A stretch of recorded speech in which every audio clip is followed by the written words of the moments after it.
Everyone, तो कैसे हैं आप सब। आई होप आप सब अच्छे होंगे। स्वागत है आप सभी का आपके अपने चैनल जुनून पढ़ाई का में। हम लोग आई दृष्टि घटना चक्र से करंट अफेयर कंप्लीट कर रहे हैं ईयरली। तो हम लोग उसमें जो राष्ट्रीय घटनाक्रम है टॉपिक फर्स्ट, वो हमने ऑलरेडी कंप्लीट करा लिया है 3 वीडियो में। अगर आपने उनको नहीं देखा है तो उन्हें देख लीजिए।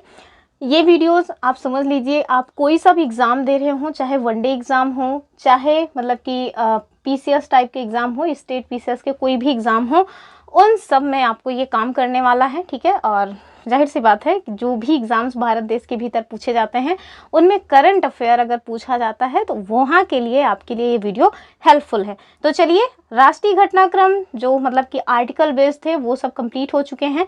अभी जो हम लोग स्टार्ट कर रहे हैं वो अंतर्राष्ट्रीय घटनाक्रम है। तो इसमें हम लोग देखेंगे हमारे जो मतलब कि संबंध हैं वो जो हमारे अड़ोसी पड़ोसी राज्य हैं, अड़ोसी पड़ोसी देश हैं, उनके साथ कैसे हैं। क्या हमारे यहाँ के कोई मतलब कि राजनयिक किसी अन्य देश की यात्रा पे गए, क्या हमारे यहाँ के हेड ऑफ स्टेट जैसे हमारे राष्ट्रपति जी हैं उनके द्वारा किसी देश की यात्रा की गई, या फिर किसी अन्य देश के जो हेड ऑफ स्टेट हैं उनके द्वारा हमारे यहाँ की यात्रा की गई, क्या कुछ समझौते वगैरह हुए हैं। ये सारी चीज़ें हम इस वीडियो में डिस्कस करेंगे। ध्यान रखिएगा कि हमारा जो पीसीएस है ना वो बहुत ज़्यादा पूछता है कि फलाने देश के मतलब कि राष्ट्रपति कौन है या ढिमकाने देश के प्रधानमंत्री कौन है। ठीक है। तो मैच द फॉलोइंग में एक ही क्वेश्चन में 3-4 क्वेश्चन वो पूछ लेता है, तो इस वजह से बहुत ही ध्यान से देख लीजिए। तो चलिए स्टार्ट करते हैं, देखते हैं कौन कौन से घटनाक्रम आज की वीडियो में आपको मिलने वाले हैं। तो सबसे पहला जो आपको आर्टिकल मिल रहा है वो भारत और क्रोएशिया के संबंधों पर है। ठीक है। किसके साथ है? तो यूरोप की एक कंट्री है क्रोएशिया, उनके साथ जो संबंध है उनकी बात हो रही है। तो देखिए, भारत के प्रधानमंत्री माननीय नरेंद्र मोदी जी के द्वारा क्रोएशिया के प्रधानमंत्री जिनका नाम क्या है, आंद्रेज प्लेंकोविच। तो नाम थोड़ा टफ मिलने वाले हैं चूंकि विदेशी नाम है। ध्यान से देखिए, क्रोएशिया के प्रधानमंत्री कौन है? आंद्रेज प्लेंकोविच। ठीक है। इनके निमंत्रण पर 18 जून 2025 को क्रोएशिया की आधिकारिक यात्रा की। ठीक है। तो भारत देश के प्रधानमंत्री मतलब माननीय नरेंद्र मोदी जी के द्वारा क्रोएशिया की यात्रा की गई। आगे देखिए, या किसी भी भारतीय प्रधानमंत्री की क्रोएशिया की पहली यात्रा है। ठीक है। यानी कि मतलब हमारे मोदी जी पहले ऐसे प्रधानमंत्री हैं जिनके द्वारा क्रोएशिया की यात्रा की गई है। यूं ही थोड़ी ना कहता है, मतलब यूं ही थोड़ी ना कहा जाता है कि बेबी को मतलब देश पसंद है और मोदी जी को भी देश पसंद है। अरे कुछ है, बात में सच्चाई है तभी कहा जाता है। खैर ये मजाक का मतलब मजाक की बात रही। आगे देखिए, कह रहे हैं कि इस यात्रा में 4 महत्वपूर्ण समझौता ज्ञापनों पर हस्ताक्षर किए गए हैं। कौन कौन से वो मतलब कि समझौते हैं इन्हें देख लीजिए, क्योंकि हमसे क्वेश्चन यही बन सकता है कि क्रोएशिया के साथ अभी जो हाल ही में प्रधानमंत्री नरेंद्र मोदी जी की यात्रा की गई वो उसमें कौन से समझौते पर हस्ताक्षर नहीं किया गया। तो मतलब 3 यहीं से दे देंगे, एक कोई और दे देंगे। तो इस वजह से देख लीजिए। तो सबसे पहला जो समझौता हुआ है वो कृषि और संबद्ध क्षेत्रों में सहयोग को लेकर के हुआ है। दूसरा है विज्ञान और प्रौद्योगिकियों में सहयोग को लेकर के, और तीसरा है संस्कृति और शिक्षा के क्षेत्र में सांस्कृतिक आदान प्रदान कार्यक्रम को लेकर, और चौथा है ज़ाग्रेब। तो क्रोएशिया की जो राजधानी है ना वो है मतलब कि ज़ाग्रेब। तो ध्यान से देख लीजिए, राजधानी और जो देश हैं उसको मिलाने के लिए भी हमारे एग्जाम में पूछा जाता है। तो यहीं से देखिए, अब यही सारे जो राजधानियां हैं वो पूछी जाती हैं, या तो कहीं कोई समिट हुई हो, या किसी देश के राजनयिक या किसी देश के हेड ऑफ स्टेट हमारे यहाँ आए हों, या हमारे जो हेड ऑफ स्टेट हैं या हमारे पीएम या राजनयिक किसी अन्य देश में गए हों, तो वहीं की जो कैपिटल्स हैं वो अक्सर पूछी जाती हैं। तो ध्यान से देख लीजिए, क्रोएशिया की राजधानी है ज़ाग्रेब। ठीक है। और देखिए, जो 2023 में एग्जाम हुआ था ना 11 फरवरी, जिसका री एग्जाम 27 जुलाई को होना है, उसमें क्वेश्चन पूछा गया था। 4 ऑप्शन थे। 4 ऑप्शन में पूछ रहे थे कि चलिए बताइए आप कि इन चारों में से वो कौन सा मतलब कि स्थान है या कौन सा नाम है जो किसी यूरोपियन कंट्री की कैपिटल नहीं है। ठीक है। तो 2 क्वेश्चन पूछे थे। एक तो कुछ मतलब राजधानी जो पूछी गई थी और वो अफ्रीकन राजधानियां थी, और एक क्वेश्चन बना हुआ था यूरोप के, मतलब 4 दिए हुए थे और आपको बताना था कि कौन सा वो शहर है जो किसी यूरोपियन कंट्री की राजधानी नहीं है। तो इस वजह से आपको समझ में आ रहा है ना कि 2 क्वेश्चन बहुत मायने रखते हैं। तो चलिए आगे देखिए, मतलब कि जो चौथा समझौता है वो क्या है? ज़ाग्रेब विश्वविद्यालय यानी कि क्रोएशिया की कैपिटल ज़ाग्रेब में यूनिवर्सिटी में हिंदी पीठ यानी चेयर के नवीनीकरण संबंधी समझौते को लेकर के अभी हाल ही में MOU हुए हैं। ठीक है। तो 4 समझौते आप ध्यान से देखिए। आगे देखिए, क्रोएशिया को मध्य और दक्षिण पूर्वी यूरोप में भारत के प्रवेश द्वार के रूप में विकसित करने की संभावना पर सहमति व्यक्त की गई। भारत मध्य पूर्व यूरोप आर्थिक गलियारा, जिसे IMEC कहा जाता है, इसकी भूमिका पर जोर दिया गया। ठीक है, तो ये तो एक कि देश के साथ हमारा क्या अभी हाल ही में समझौता वगैरह हुआ है वो देखा गया। अब देखिए दूसरा कौन सा है, भारत और साइप्रस। ठीक है, तो प्रधानमंत्री मोदी जी ने 15-16 जून 2025 को साइप्रस गणराज्य की आधिकारिक यात्रा की। ठीक है, तो अभी कहाँ गए थे, क्रोएशिया, उसके बाद देखिए कहाँ गए हैं, साइप्रस। तो साइप्रस के राष्ट्रपति नाम देख लीजिए, निकोस, अब ये तो पढ़ने में ही अजीब है, क्रिस्टोडुलाइडिस। ठीक है, आप सोच रहे होंगे पढ़ना नहीं आ रहा है, अब भाई विदेशी नाम है, राम सीता गीता थोड़े ना है कि 1 सेकंड में पढ़ लें। चलिए, तो साइप्रस के राष्ट्रपति जिनका नाम क्या है, निकोस। अगर निकोस भी याद रहेगा तो हो सकता है काम बन जाए। क्रिस्टोडुलाइडिस ये यहाँ के राष्ट्रपति हैं। इनके निमंत्रण पर हुई यह यात्रा 2 दशक से भी अधिक समय के बाद किसी भारतीय प्रधानमंत्री के द्वारा साइप्रस का दौरा था, यानी 2 दशक के बाद मोदी जी के द्वारा साइप्रस का दौरा किया गया है। यह दौरा प्रधानमंत्री मोदी जी की 3 देशीय यात्रा का पहला चरण था। और वो 3 देशीय यात्रा कौन है, एक तो G7 का जो समिट हुआ था, कहाँ पे हुआ था, कनाडा में, वहाँ वो गए। दूसरे क्रोएशिया, और फिर सबसे पहले तो वो कहाँ गए थे, साइप्रस में ही गए हुए हैं। ठीक है, गए थे, अभी नहीं गए हैं। फिर देखिए 1964 से भारतीय सेना साइप्रस में संयुक्त राष्ट्र शांति सेना का हिस्सा रही है, जहां 3 भारतीय जनरल कमांडर भी रहे हैं। साइप्रस ने संयुक्त राष्ट्र सुरक्षा परिषद में सुधारों के लिए जो भारत की स्थायी सदस्यता है उसके प्रति अपना समर्थन जो है वो फिर से व्यक्त किया है। तो भारत को जो है जो सुरक्षा क्या बोलते हैं उसको, सुरक्षा परिषद कहते हैं ना, तो संयुक्त राष्ट्र का जो सुरक्षा परिषद है जिसमें 5 अस्थाई मेंबर्स हैं, तो उसमें भारत भी अपनी अस्थाई मेंबरशिप लेने के चक्कर में है। तो भारत को भी अस्थाई मेंबरशिप बना लेना चाहिए। इसके समर्थन में साइप्रस के द्वारा जो है वो बात की गई है। ठीक है, आगे देखिए, भारत ने वर्ष 1974 में तुर्की के आक्रमण के बाद से संयुक्त राष्ट्र के प्रस्तावों के आधार पर साइप्रस की संप्रभुता व एकता का समर्थन किया है। आगे देखिए, अगला जो पॉइंट है कि साइप्रस ने अपने को यूरोप में भारत के गेटवे या प्रवेश द्वार के रूप में पेश किया। इस संदर्भ में साइप्रस ने भारतीय कंपनियों को शिपिंग, लॉजिस्टिक व फाइनेंशियल हब सुविधाएं देने का प्रस्ताव रखा है। यात्रा के दौरान प्रधानमंत्री नरेंद्र मोदी जी को साइप्रस का सर्वोच्च नागरिक सम्मान, और नाम क्या है, grand cross of the order of Makarios III, ठीक है, ये प्रदान किया गया। तो आपसे क्वेश्चन यही बन सकता है, एक तो यही पूछ लेंगे कि जो है स्टेटमेंट में अगर ये क्वेश्चन बनेगा तो कैसे बनेगा। स्टेटमेंट में क्वेश्चन इस तरह से बन सकता है कि जो प्रधानमंत्री नरेंद्र मोदी जी हैं वो 2 दशक के बाद साइप्रस की यात्रा करने वाले प्रधानमंत्री बने हैं, तो ये बात सही है। और फिर पूछ लेंगे कि अभी हाल ही में जो प्रधानमंत्री मोदी जी हैं जो साइप्रस की यात्रा पे गए, उनको वहाँ का सर्वोच्च नागरिक सम्मान ऑर्डर ऑफ द गैल्पो दिया गया। तो ये तो गलत हो जाएगा, क्यों, क्योंकि उनको सर्वोच्च नागरिक सम्मान तो दिया गया था, लेकिन ऑर्डर ऑफ गैल्पो नहीं दिया गया है, ऑर्डर ऑफ मैकारियोस III दिया गया है। ठीक है, आप मुझे कमेंट करके बताइए ऑर्डर ऑफ गैल्पो जो है वो भी मोदी जी को मिला है और कहाँ का वो सर्वोच्च नागरिक सम्मान है। चलिए आगे देखिए, तो ये तो 2 देश हुए। अब देखिए तीसरा देश, और तीसरा देश है भारत और पराग्वे। तो चलिए देखिए, 2 से 4 जून 2025 के मध्य पराग्वे के जो राष्ट्रपति हैं, तो पराग्वे के राष्ट्रपति का नाम ध्यान रखिए, सैंटियागो पेना। ये तो आसान है थोड़ा सा। इनकी जो है पहली बार भारत की यात्रा रही। ठीक है, अर्थात जो पराग्वे है ना, वहाँ के राष्ट्रपति जो सैंटियागो पेना है वो पहली बार भारत की यात्रा पर आए। वह किसी भी पराग्वे राष्ट्रपति की दूसरी भारत यात्रा थी, अर्थात इसके पहले भी पराग्वे के राष्ट्रपति जो अन्य थे उनके द्वारा भारत की यात्रा की जा चुकी है। इस यात्रा के दौरान उन्होंने राष्ट्रपति द्रौपदी मुर्मू, उपराष्ट्रपति जगदीप धनखड़ और विदेश मंत्री डॉक्टर एस जयशंकर से मुलाकात की। 2 जून 2025 को प्रधानमंत्री नरेंद्र मोदी और पराग्वे के राष्ट्रपति ने नई दिल्ली स्थित जो हैदराबाद हाउस है उसमें द्विपक्षीय वार्ता जो है वो की है। ठीक, वार्ता के दौरान दोनों नेताओं ने व्यापार और निवेश, स्वास्थ्य और फार्मास्यूटिकल्स, रक्षा और सुरक्षा, बुनियादी ढांचे, खनन और खनिज संसाधनों, कृषि और खाद्य सुरक्षा, हरित ऊर्जा, ICT, डिजिटलीकरण, नवाचार, आपदा प्रबंधन, विज्ञान और प्रौद्योगिकी, शिक्षा और लोगों के बीच संबंधों सहित द्विपक्षीय संबंधों के पूरे स्पेक्ट्रम पर व्यापक चर्चा की। ठीक है, आगे देखिए, दोनों पक्षों ने भारत मेरकोसुर अधिमान्य व्यापार समझौते, जिसे PTA कहा जाता है, इसके तहत मौजूदा व्यापार संबंधों को मजबूत करने और विस्तारित करने में अपनी रुचि का भी उल्लेख किया। और दोनों देशों ने पृथ्वी अवलोकन अनुप्रयोगों के विकास और कार्यान्वयन के अलावा इसरो के प्रक्षेपण वाहनों का उपयोग करके क्यूबसैट के विकास और प्रक्षेपण में इसरो के साथ सहयोग करने में पराग्वे अंतरिक्ष एजेंसी, जिसको AEP कहा जाता है, इसके रुचि का उल्लेख किया। ठीक है, चलिए आगे देखिए।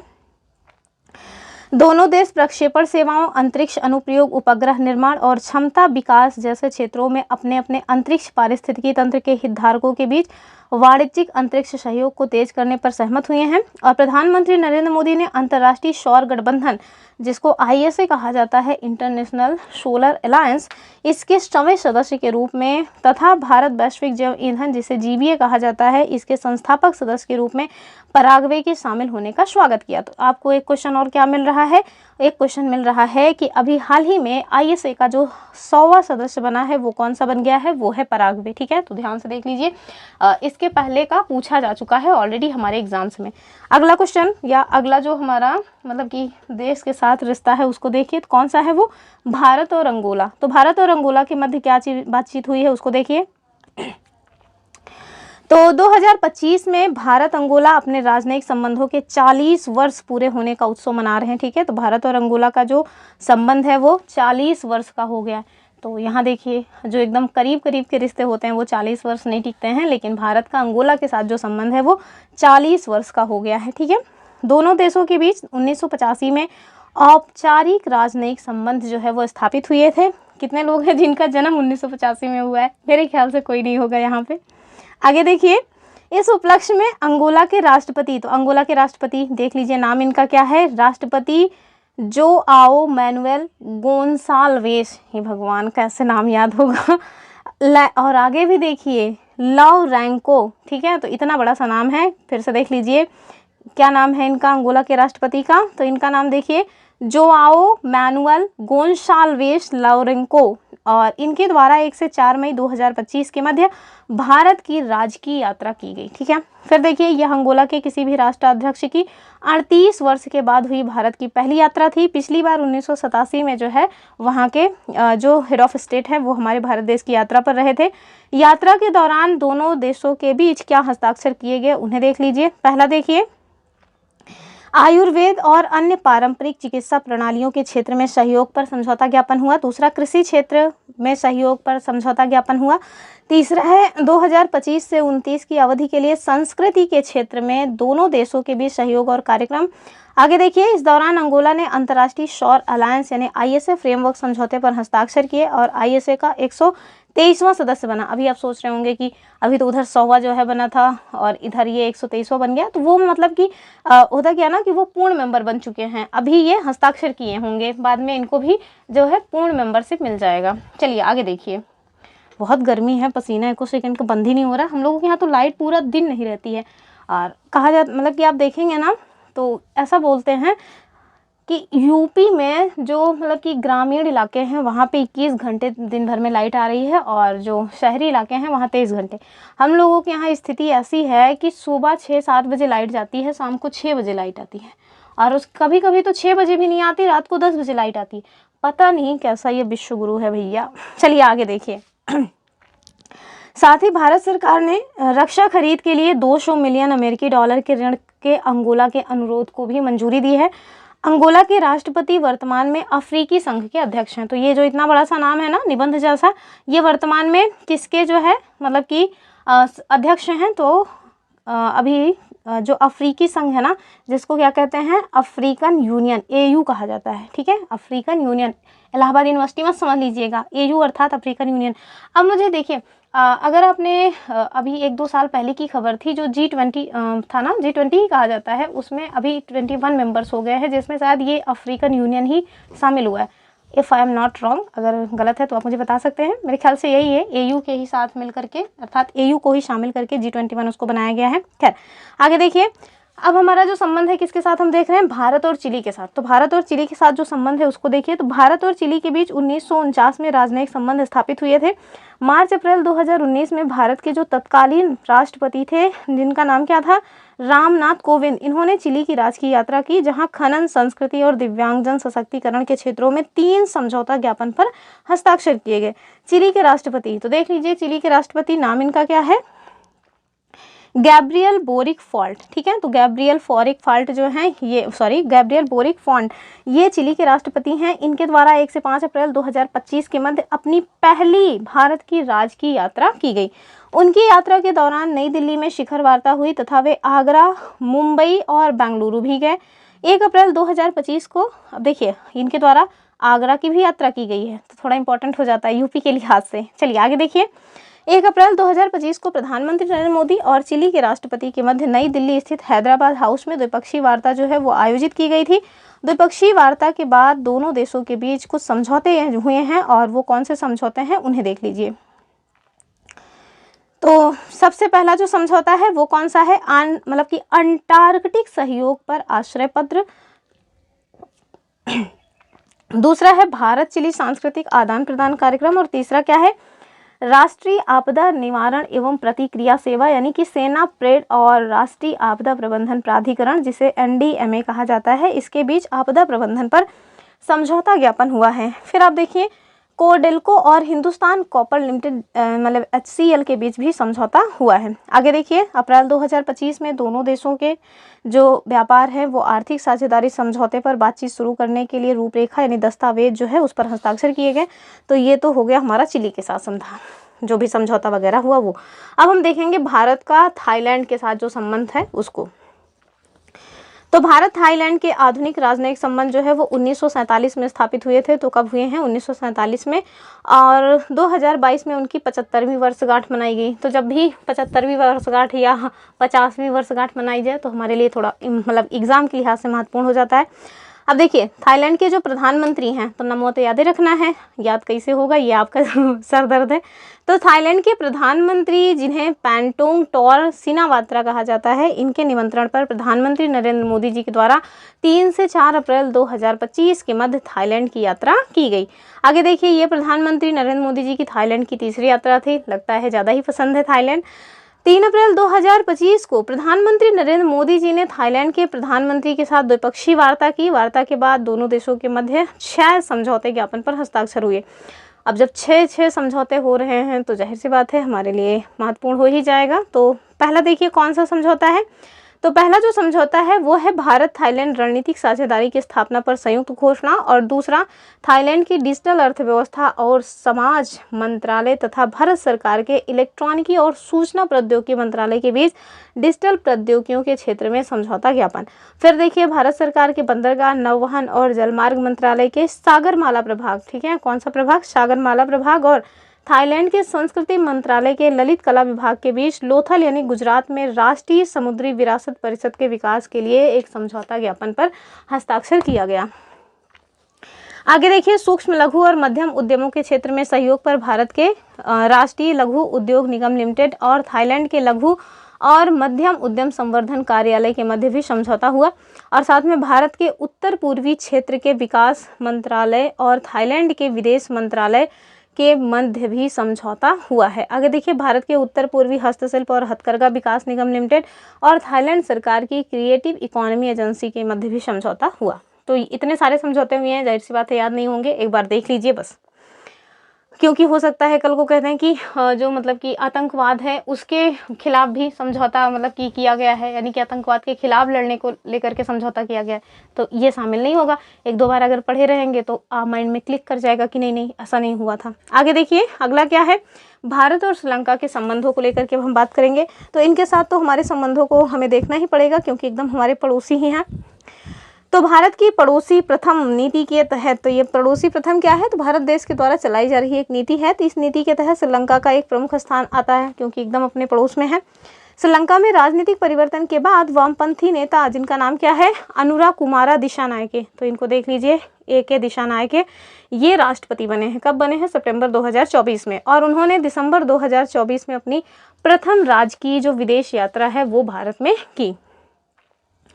आगे देखिए 4 से 6 अप्रैल के मध्य प्रधानमंत्री नरेंद्र मोदी श्रीलंका की राजकीय यात्रा पर रहे। तो मोदी जी के द्वारा भी श्रीलंका की यात्रा की गई थी, और इससे पूर्व उन्होंने 2019 में श्रीलंका का दौरा किया था। ठीक है, इस यात्रा के दौरान उन्होंने श्रीलंका के राष्ट्रपति जिनका नाम क्या है, अनुरा कुमारा दिशानायके के साथ द्विपक्षीय वार्ता की। वार्ता के बाद दोनों देशों के बीच 7 जो समझौता ज्ञापन है उस पर आदान प्रदान किया गया। अब जाहिर सी बात है, हमारे एकदम पड़ोस में है श्रीलंका, तो इसके साथ जो समझौता हुआ है उसको तो हमें ज़रूर ही ध्यान रखना पड़ेगा। कौन कौन सा है तो देख लीजिए।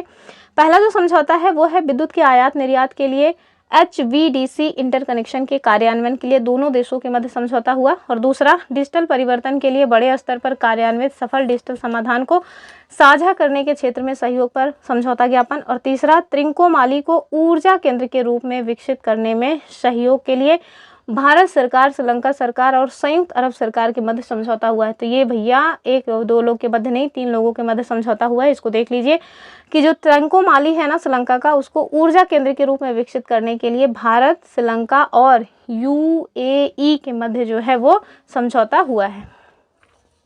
आगे देखिए, रक्षा सहयोग पर दोनों देशों के मध्य समझौता ज्ञापन हुआ। पूर्वी प्रांत के लिए बहुक्षेत्रीय अनुदान सहायता पर समझौता ज्ञापन हुआ।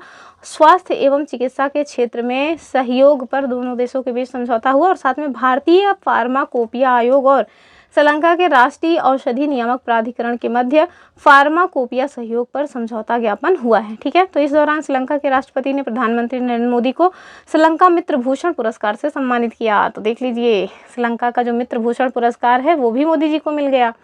और यह सम्मान विदेशी नेताओं को दिया जाने वाला श्रीलंका का सर्वोच्च सम्मान है। और यह वह मतलब कि मोदी जी के द्वारा ये जो सम्मान प्राप्त किया गया है, यह सम्मान पाने वाले मोदी जी पहले भारतीय नेता हैं, अर्थात किसी और को नहीं दिया गया है। तो चलिए, ये रहा हमारा श्रीलंका के साथ जो भी बातचीत हुई वो।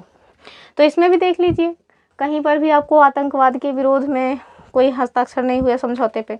तो जाहिर सी बात है कि अगर 1-2 बार देखे रहेंगे तो अगर इस तरह का कोई ऑप्शन आया तो आप निपटा देंगे। ये क्वेश्चन ना कहीं मैंने देखा हुआ था, शायद किसी प्रैक्टिस सेट में देखा है, कहीं तो देखा है। चलिए आगे देखेंगे। अब देखिए, भारत और न्यूजीलैंड का जो संबंध है, तो न्यूजीलैंड के राष्ट्रपति या प्रधानमंत्री के बारे में हमारे UPPSS ने एक बार पूछा था। खैर, इस बार देखिए क्या हो रहा है। तो भारत और न्यूजीलैंड के जो संबंध हैं उन्हें देखिए। तो दोनों देशों के बीच जो राजनयिक संबंध है उसकी स्थापना 1952 में हुई थी। अगस्त 2024 में भारत की राष्ट्रपति द्रौपदी मुर्मू ने न्यूजीलैंड का दौरा किया। 16 से 20 मार्च 2025 के मध्य न्यूजीलैंड के प्रधानमंत्री, ये देखिए क्रिस्टोफर लक्सन, प्रधानमंत्री को ही पूछा गया था। ठीक है, तो 2023 में जो एग्जाम हुआ था UPPSS अपर मतलब जो प्रीलिम्स होता है उसमें पूछा गया था न्यूजीलैंड के प्रधानमंत्री कौन है, तो उनका नाम क्या था, क्रिस्टोफर लक्सन। तो ध्यान से देख लीजिए, 16 से 20 मार्च 2025 में जो न्यूजीलैंड के प्रधानमंत्री हैं क्रिस्टोफर लक्सन, ये भारत की आधिकारिक यात्रा पर रहे। क्या पता इस बार पूछ लें, क्योंकि ये खुद भी आए हुए हैं। उस टाइम पे तो इनकी नियुक्ति हुई थी, इस वजह से पूछा गया था। आगे देखिए, भारत में प्रधानमंत्री के रूप में यह उनकी पहली भारत की यात्रा है, तो इम्पोर्टेंट तो है भाई ये। आगे देखिए, इस यात्रा के दौरान वे नई दिल्ली में 10वें रायसीना डायलॉग 2025 के उद्घाटन सत्र में मुख्य अतिथि के रूप में शामिल हुए। इस दौरान उन्होंने प्रधानमंत्री नरेंद्र मोदी के साथ द्विपक्षीय वार्ता की। वार्ता के बाद दोनों देशों के मध्य कुछ जो समझौते ज्ञापन है वो उस पर साइन किए गए। देखिए कौन कौन सा। तो इनके साथ जो समझौता हुआ है, पहला है कि भारत के रक्षा मंत्रालय और न्यूजीलैंड के रक्षा मंत्रालय के बीच रक्षा सहयोग पर समझौता। दूसरा क्या है, भारत के केंद्रीय अप्रत्यक्ष कर और सीमा शुल्क बोर्ड, जिसे CBIC कहा जाता है, और न्यूजीलैंड सीमा शुल्क सेवा के बीच अधिकृत आर्थिक ऑपरेटर पारंपरिक मतलब की मान्यता समझौता। और तीसरा क्या है, भारत के कृषि और किसान कल्याण मंत्रालय और न्यूजीलैंड के प्राथमिक उद्योग मंत्रालय के बीच बागवानी पर जो सहयोग ज्ञापन है वो किया गया। किस पे, बागवानी पर। आगे देखिए, आगे जो है हमारा वो है भारत के पर्यावरण, वन और जलवायु परिवर्तन मंत्रालय और न्यूजीलैंड के प्राथमिक उद्योग मंत्रालय के बीच बागवानी पर सहयोग ज्ञापन। और पांचवा क्या है, भारत के पर्यावरण, वन और जलवायु परिवर्तन मंत्रालय और न्यूजीलैंड के प्राथमिक उद्योग मंत्रालय के बीच वानिकी पर आशय पत्र। और छठा क्या है, दोनों देशों के बीच शिक्षा सहयोग पर समझौता। और सातवां है दोनों देशों के बीच खेल में सहयोग ज्ञापन। और यहाँ देखें कि इस दौरान न्यूजीलैंड इंडो पैसिफिक महासागरों की पहल, जिसको IPOI कहा जाता है, इसमें शामिल हुआ। ठीक है, क्या हुआ है, जो न्यूजीलैंड है ना वो इंडो पैसिफिक महासागर पहल की मतलब पहल में शामिल हुआ है। किसमें शामिल हुआ अभी हाल ही में न्यूजीलैंड, IPOI में। तो ये तो हमारा न्यूजीलैंड के साथ जो भी बातचीत रही वो हुआ। भारत मॉरिशस के संबंध देखिए, तो मॉरिशस और भारत के संबंध निकटतम सांस्कृतिक और ऐतिहासिक रिश्तों पर आधारित हैं। आप देखिए, मॉरिशस की 70% से जो अधिक आबादी है ना वो भारतीय मूल की है, अर्थात मम्मी पापा में से कोई एक भारत के होंगे और दूसरे जो है वो मॉरिशस के होंगे। मॉरिशस को अक्सर हिंद महासागर में भारत का द्वार कहा जाता है। तो ये भैया मतलब स्टैटिक जीके के लिहाज से महत्वपूर्ण है कि हिंद महासागर में भारत का द्वार किसे कहते हैं? मॉरिशस को कहते हैं। उच्च स्तरीय संपर्क बहुत नियमित रहे हैं। आगे देखें, 11 से 12 मार्च 2025 के मध्य मोदी जी मॉरिशस की राजकीय यात्रा पर रहे हैं। इससे पूर्व वे 2015 में भी इस देश की यात्रा पर गए थे। इस दौरान उन्होंने मॉरिशस के राष्ट्रीय दिवस समारोह में बतौर मुख्य अतिथि के रूप में पार्टिसिपेट किया। जैसे हमारे यहाँ 15 अगस्त 26 जनवरी पे मुख्य अतिथि किसी न किसी देश के हेड ऑफ स्टेट को बुलाया जाता है, वैसे ही आप देखें जो मोदी जी हैं उनको भी मॉरिशस के राष्ट्रीय दिवस समारोह में बतौर चीफ गेस्ट जो है इनवाइट किया गया। आगे देखिए, इस समारोह के दौरान उन्हें मॉरिशस का सर्वोच्च नागरिक सम्मान, तो इधर देखिए मॉरिशस का भी मिल गया। ठीक है, क्या नाम है उसका? Grand commander of the order of the star and की ऑफ द इंडियन ओशन। समझ रहे हैं कितना बड़ा सा इनका जो है। अब हम लोगों के यहाँ थोड़ी सा मतलब ऐसा थोड़ी ना भारत रत्न एकदम छोटू सा एकदम आराम से याद हो जाए ना, इन लोगों ने बड़े बड़े नाम रखे हैं। क्या नाम है? मॉरिशस का जो मतलब कि सर्वोच्च नागरिक सम्मान है grand commander of the order of the star and the key of Indian ocean. ठीक है, तो ये किसको मिला है? इसको ना आप की ऑफ इंडियन ओशन से याद रख सकते हैं। और किसको मिला है? तो जाहिर सी बात है मोदी जी को ही मिलेगा, सबसे ज़्यादा उन्हीं को मिलता है ये सब। और इसी के साथ साथ यह सम्मान पाने वाले भी पहले भारतीय नेता भी बन गए हैं, तो भाई मोदी जी की बात ही अलग है।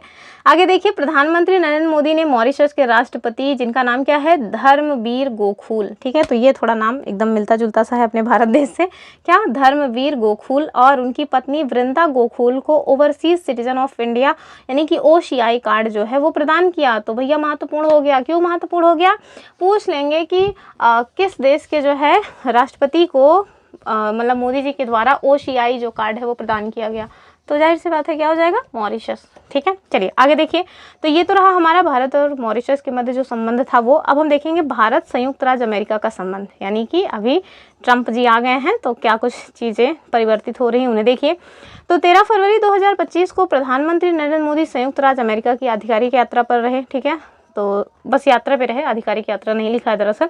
राष्ट्रपति डोनाल्ड ट्रंप के दूसरे कार्यकाल के शपथ ग्रहण के पश्चात यह प्रधानमंत्री जी की पहली अमेरिकी यात्रा थी। ठीक है, इस दौरान दोनों नेताओं ने रणनीतिक और सुरक्षा सहयोग, रक्षा, व्यापार और आर्थिक भागीदारी, प्रौद्योगिकी, ऊर्जा सुरक्षा तथा क्षेत्रीय वैश्विक मुद्दों पर चर्चा की। दोनों नेताओं ने 21वीं सदी के लिए संयुक्त रूप से अमेरिका भारत समझौते का शुभारंभ किया। ये समझौता सैन्य साझेदारी, त्वरित वाणिज्य और प्रौद्योगिकी में अवसरों को प्रोत्साहित करने के लिए है।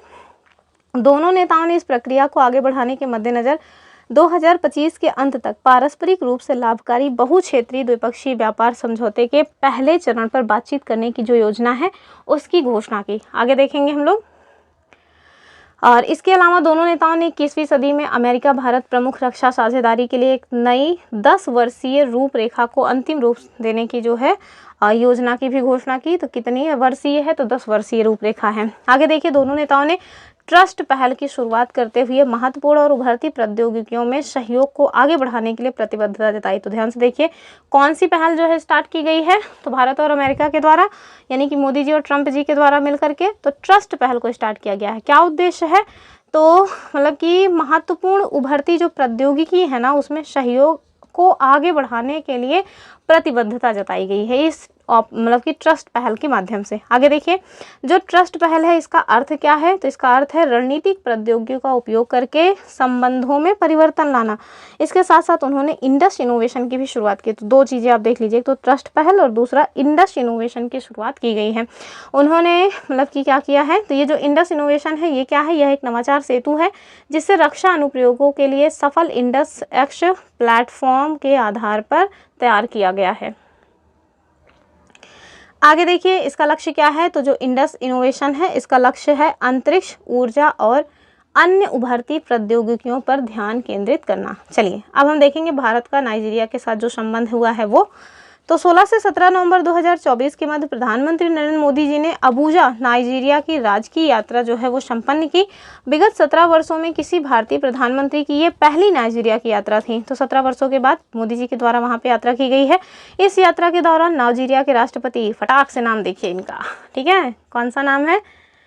अहमद तिनुबू। ठीक है, इन्होंने भारतीय प्रधानमंत्री को नाइजीरिया के राष्ट्रीय अवार्ड, देख लीजिए क्या मिल रहा है, grand commander of the order of niger, ये तो याद रह जाएगा क्योंकि इसमें ऑर्डर ऑफ द नाइजर लिखा ही है, इससे सम्मानित किया। ठीक है, फिर आगे देखिए, प्रधानमंत्री नरेंद्र मोदी 1969 के बाद इस पुरस्कार से सम्मानित होने वाले पहले विदेशी नेता, अर्थात इसके पहले भी किसी और को मिल चुका है 1969 में।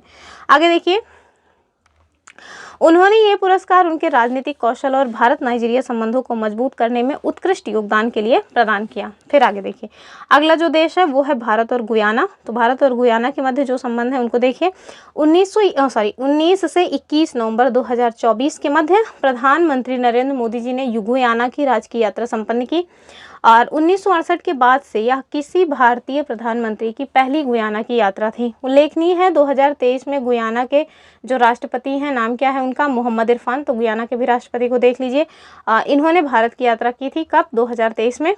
श्री अली ने इंदौर मध्य प्रदेश में आयोजित जो 17वां प्रवासी भारतीय दिवस है उस पर मुख्य अतिथि के रूप में पार्टिसिपेट किया था। तो समझ आ रहा है, 17वां जो प्रवासी दिवस मनाया गया था उसमें मुख्य अतिथि कौन थे, तो उनका नाम था गुयाना के राष्ट्रपति मोहम्मद इरफान अली। ठीक है, तो यहाँ से एक क्वेश्चन और बन रहा है आपका, मतलब तैयार हो रहा है कि जो हमारा 17वां जो है प्रवासी दिवस मनाया गया था उसमें कहाँ के जो है मतलब कि हेड ऑफ स्टेट आए थे एज अ चीफ गेस्ट, तो वो हो जाएगा गुयाना के राष्ट्रपति, नाम क्या है, मोहम्मद इरफान अली। चलिए आगे देखिए, उन्होंने प्रवासी भारतीय सम्मान भी प्रदान किया, मतलब उन्हें प्रवासी जो भारतीय सम्मान है वो भी प्रदान किया गया था।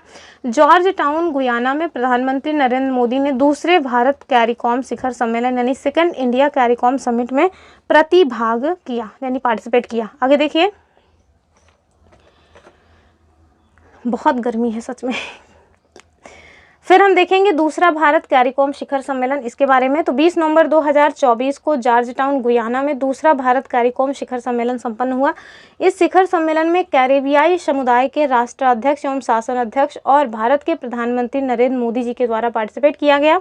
यह शिखर सम्मेलन की सह अध्यक्षता मोदी जी के द्वारा कैरिकॉम के शासनाध्यक्ष के सम्मेलन के अध्यक्ष डिकॉन मिशेल, जो कि ग्रेनेडा के प्रधानमंत्री हैं, इनके द्वारा की गई। ठीक है, आगे देखिए, ज्ञातव्य है प्रथम भारत कैरिकॉम शिखर सम्मेलन 25 सितंबर 2019 को आयोजित किया गया था। चलिए आगे देखेंगे, अगली खबर हम लोग देखेंगे भारत और सिंगापुर से रिलेटेड है ये। तो सिंगापुर के प्रधानमंत्री जिनका नाम है लॉरेंस वॉक, क्वेश्चन ऑलरेडी पूछा जा चुका है, इनके निमंत्रण पर प्रधानमंत्री नरेंद्र मोदी जी के द्वारा 4 से 5 सितंबर 2024 को सिंगापुर की जो आधिकारिक यात्रा है वो संपन्न की गई। अब देखिए, ये प्रधानमंत्री नरेंद्र मोदी जी की 5वीं सिंगापुर यात्रा है, यानी कि पहली वाली नहीं है, ऑलरेडी वो 4 बार जा चुके हैं सिंगापुर। इससे पूर्व उन्होंने प्रधानमंत्री के रूप में अपने पहले कार्यकाल के दौरान 4 बार जो सिंगापुर है उसकी यात्रा की थी। और उल्लेखनीय है कि 2025 में भारत और सिंगापुर के मध्य राजनयिक संबंधों की स्थापना की कौन सी वर्षगांठ मनाई गई, 60वीं वर्षगांठ, यानी 16th एनिवर्सरी है। ज्ञातव्य है 2015 में प्रधानमंत्री नरेंद्र मोदी जी की सिंगापुर यात्रा के दौरान भारत सिंगापुर संबंधों को रणनीतिक साझेदारी के स्तर पर उन्नत किया गया था। सिंगापुर जो है आसियान में भारत का सबसे बड़ा व्यापारिक भागीदार है और प्रत्यक्ष विदेशी निवेश का भी एक प्रमुख स्रोत है, तो ध्यान से देख लीजिए। और साथ में इस यात्रा के दौरान दोनों देशों के बीच 4 समझौते जो है उस पर हस्ताक्षर किए गए। पहला कौन सा है, डिजिटल प्रौद्योगिकी के क्षेत्र में सहयोग, दूसरा है शैक्षिक सहयोग और कौशल विकास, और तीसरा देखिए स्वास्थ्य और चिकित्सा के क्षेत्र में सहयोग, और मतलब चौथा कौन सा है, भारत सिंगापुर अर्धचालक पारितंत्र साझेदारी। ठीक है, और देखिए कि उल्लेखनीय है कि जो अर्धचालक पारितंत्र साझेदारी है इस पर हस्ताक्षरित यानी MOU का उद्देश्य भारत के विकासशील अर्धचालक उद्योग को सहायता प्रदान करना है। ठीक है, साथ ही इस MOU के माध्यम से सिंगापुर की अर्धचालक निर्माता कंपनियों और संबंधित आपूर्ति श्रृंखलाओं को तेजी से बढ़ते भारतीय बाजार में भागीदारी करने की जो सुविधा है वो प्राप्त होगी। उल्लेखनीय है कि इस यात्रा के दौरान प्रधानमंत्री नरेंद्र मोदी जी ने सिंगापुर की अर्धचालक और इलेक्ट्रॉनिक्स क्षेत्र की अग्रणी कंपनी, नाम ध्यान से देख लीजिए क्या है, AEM, इसका दौरा किया था। ठीक है, फिर प्रधानमंत्री ने 11 से 13 सितंबर 2024 के मध्य ग्रेटर नोएडा में आयोजित, ये इसको ध्यान से देख लीजिए, ऑलरेडी पूछा जा चुका है हमारे PCS में।